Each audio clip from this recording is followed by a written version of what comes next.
every year on the 4th of July, I tell the story and I share my video because I flew with the Thunderbirds. It's not that big a deal, okay? There have been a handful of other people in the world who have done it. So, what? I Anyway, got to talk to Michelle Obama at Walmart when she was here doing her healthy food tour. Okay, wasn't that something? No big deal. No big deal. So anyway, the Thunderbirds George were Bush there. waved at Ethan one time, like just Ethan. Nobody else was around. He waved just at Ethan. That's a What true else? story. That's a true story. Oh, I interviewed oh my goodness, not Donald Trump. Who was his vice president? Why can't I think of his name? Bah. Pence. Yes. Mike Pence, of course. That was fun too. You step off the stage and everybody forgets you. You know what's funny is actually I could see his face, but I did forget his name. That's a true story. All I could think was John McCain, but it wasn't John McCain. I can trump all of this. Wrong party. You want to know how? Yeah.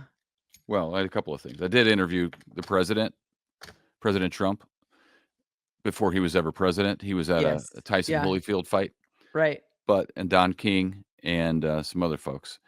But the coolest thing is that I was the very first person to interview Mills Lane, the boxing referee, right after he called the Tyson Holyfield ear bite fight. Yeah. I was at the ear bite fight, and Mills Lane was in the ring, called the fight because Tyson bit Holyfield's ear off.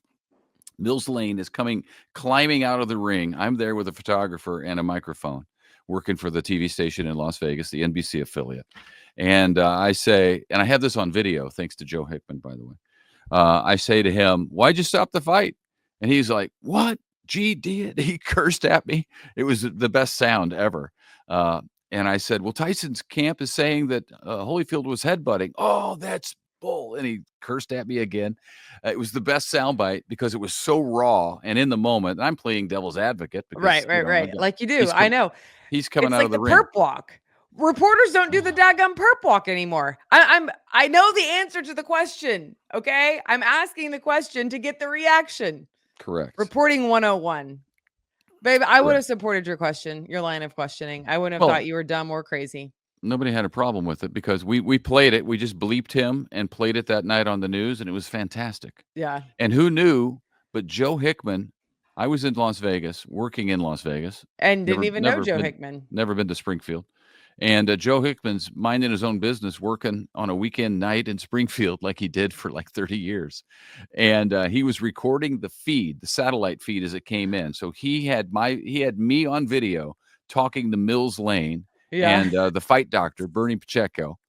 And one night at KY3, I realized he had this.